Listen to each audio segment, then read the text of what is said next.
A escravidão no Brasil iniciou-se por volta da década de 1530, quando os portugueses implantaram bases para a colonização da América Portuguesa, para atender mais especificamente a demanda dos portugueses por mão de obra para o trabalho na lavoura.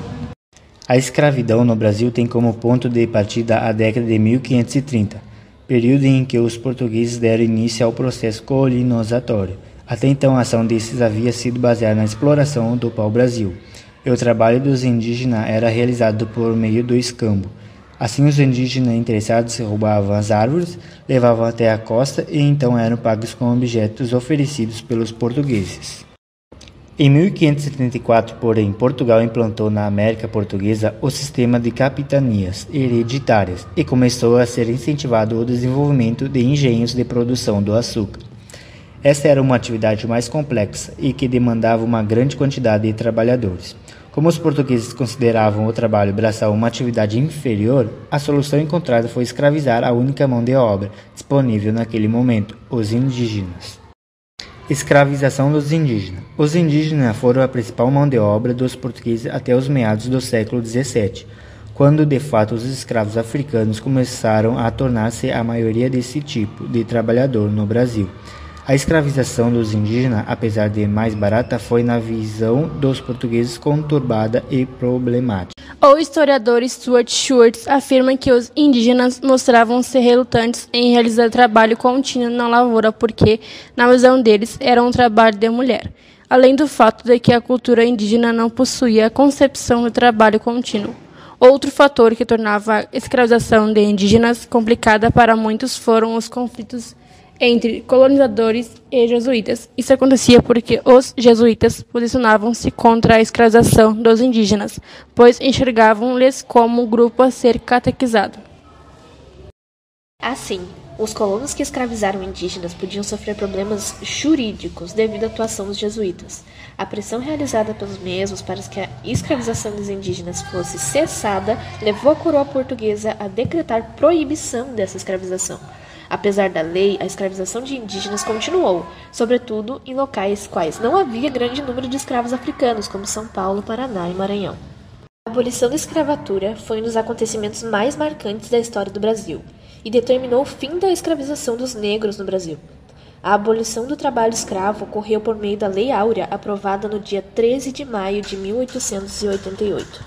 A abolição da escravatura no Brasil não foi um resultado de benevolência do Império, como muitos acreditam. Essa conquista foi resultado do engajamento popular contra essa instituição, e a pressão popular sobre o Império foi o fator que fez com que a escravização fosse abolida em 13 de maio. Conforme o movimento abolicionista ganhava força, os grupos escravocratas articulavam-se politicamente para barrar esse avanço. O debate no campo político encaminhou a aprovação de uma lei em 1871, conhecida como Lei do Ventre Livre. Essa lei declarava que todos os nascidos de escravos a partir de 1871 seriam declarados livres, desde que prestassem um tempo de serviço, sendo libertado com 8 anos ou com 20 anos. Os escravos que fugiam abrigavam-se em quilombos que, na segunda metade do século, se espalharam pelo país, sobretudo em regiões como Santos e Rio de Janeiro. Em um desses quilombos, o quilombo de Leblon, surgiu um símbolo do movimento abolicionista na década de 1870 a 1880, a camélia branca. Fato: hoje existe mais pessoas em situação de escravidão do que em qualquer outro momento da história. Há mais de 25 milhões de crianças, mulheres e homens vivendo em situação de escravidão moderna, o equivalente de 3 em cada 1000 pessoas no mundo. O trabalho escravo, infelizmente, é uma realidade para muitas pessoas no Brasil e no mundo. Dados levantados pela Organização Internacional do Trabalho apontam que existe no mínimo 20,9 milhões de pessoas escravizadas, enquanto um levantamento promovido pela ONG estimula um total de 27 milhões de pessoas que trabalham em condições análogas à escravidão no mundo. A escravidão nos dias de hoje inclui trabalho forçado ou por dívida, condições degradentes, altas jornadas e agressões físicas e psicológicas. O trabalho escravo, infelizmente, é uma realidade para muitas pessoas no Brasil e no mundo. O mundo do trabalho no Brasil é historicamente marcado pela coerção e violência, com mais de 300 anos de escravidão na veia do desenvolvimento da nossa nação. O país é marcado por atrocidades dos mais diversos níveis praticados por feitores e proprietários de terra da nossa realidade colonial, tal como no Império. Variando em diversas formas e instituições, mesmo clandestinas, a tortura de escravos como forma de punição marcou a realidade da escravidão no Brasil, de trocos, chibatadas, torturas psicológicas e formas de isolamentos perigosos. Os escravos no Brasil sofreram os mais diversos reveses durante sua luta de século pela libertação. Conheça 10 dessas atrozes formas de punição no mundo escravista. A primeira delas, sal na ferida. A chibata era a mais clássica forma de punição no mundo colonial, no caso do Império. Essa forma de revés era exclusiva do governo. Era praticada de maneira lícita e corriqueira nos engenhos. Prisão. Muitos escravos, considerados menos graves, entretanto perigosos em termos de movimentação social, eram levados às prisões para que se isolassem do contato social e fossem mantidos em condições deploráveis. Esses lugares, que eram compartilhados com homens livres, pobres e infratores, não levavam em conta as principais necessidades do ser humano, como alimentação e higiene. Correntes. Uma forma prática de evitar fugas e punir delinquentes era o uso de correntes nos pescoços, braços e calcanhares dos escravizados. Principalmente nos casos urbanos, são muitos os registros, inclusive de Debrecht, dessa prática. Os objetos eram grandes e pesados, causando desconforto e dor nos cativos, muitas vezes marcando a pele profundamente e sufocando. Marcas de identificação. Uma forma clássica de penar um escravizado que agiu de maneira contrária ao esperado e se dava principalmente em casos de fuga, era a marcação de uma identificação em sua pele. Máscara de Flandres. Essa punição, conhecida como um rosto de ferro, causava grande desconforto aos escravos, impedindo que eles se alimentassem, se comunicassem direito ou mesmo respirassem naturalmente. Em muitos casos, isso gerava também crises de pânico e ansiedade. A maioria desses objetos era feita de aço laminado e eram trancados com cadeado. Separação das famílias. Uma prática corriqueira dos engenhos era, desde o início, separar grupos para impedir sua articulação. Porém, como punição, era muito comum que feitores tirassem os bebês de suas mães e muitos deles eram vendidos.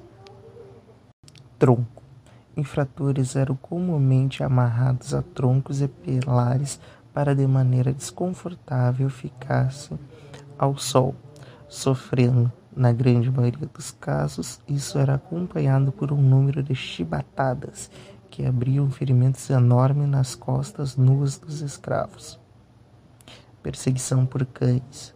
Muitos casos de fugas foram resolvidos pelos feitores com a soltura de cachorros bravos e treinados para atacar os escravos, mordê-los e até arrancando pedaços. Muitos negros morriam nessas situações, deslacerados por grupos grandes de cães raivosos. Garrote. Esse equipamento sádico de tortura era muito usado. O escravizado era amarrado numa cadeira e era preso em seu pescoço uma banda metal ou couro, ligado a uma haste e uma manivela. Quando o mecanismo é girado, a banda é pressionada, gerando o enforcamento do cativo, que muitas vezes levava a sua morte lenta. Porém, o objetivo principal era a tortura, pois o escravo era visto como um bem valioso. Os escravos eram utilizados nos mais diversos tipos de trabalho, com maior destaque para a sua utilização nos engenhos produtores de açúcar e no centro de mineração a partir do século. O regime da escravidão no Brasil impunha ao africano e ao indígena também um regime de trabalho exaustivo e desumano. A escravidão no Brasil foi tão cruel que a quantidade de africanos que foram trazidos durante 3 séculos foi tão grande que a imagem do trabalhador escravo em nosso país associou-se com a cor da pele do africano. Um sintoma tão evidente do racismo que estava por trás da instituição da escravidão em nosso país. A escravidão foi tão cruel e desumana em suas consequências, mesmo passados mais de 130 anos de abolição.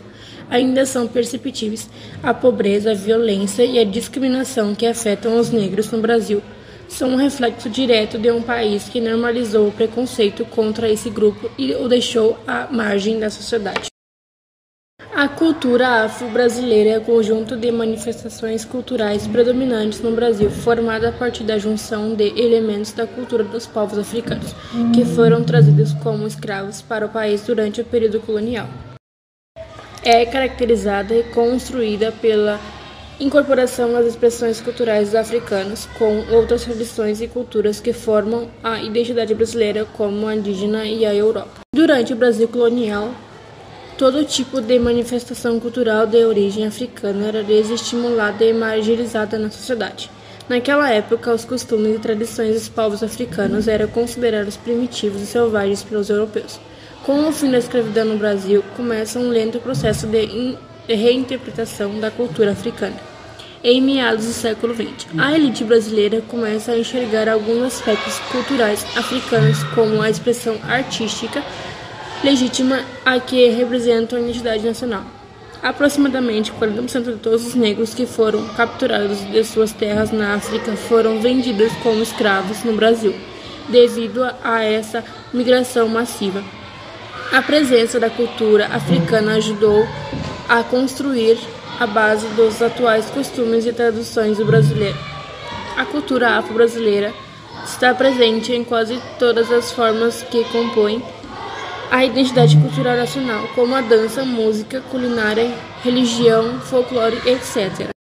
As escolas brasileiras devem inserir no currículo escolar o ensino da cultura afro-brasileira e sua história. Os estudos brasileiros com mais expressão da cultura afro-brasileira são Alagoas, Pernambuco, Maranhão, Bahia, Espírito Santo, Minas Gerais, Rio de Janeiro, São Paulo, Rio Grande do Sul. A explicação para isso está no fato de terem sido os locais que receberam uma migração de escravos mais intensa durante o período colonial. Música e dança na cultura afro-brasileira.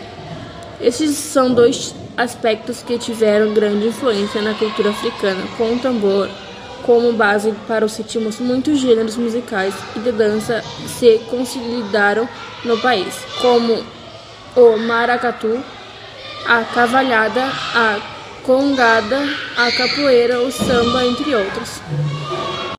Atualmente, a capoeira é considerada um patrimônio cultural e material da humanidade, mas nem sempre foi assim. A capoeira foi proibida no Brasil durante muitos anos, tida como uma atividade de marginais. Apenas a partir da década de 1930 é que a prática passou a ser permitida no país, através de uma lei sancionada pelo presidente Getúlio Vargas.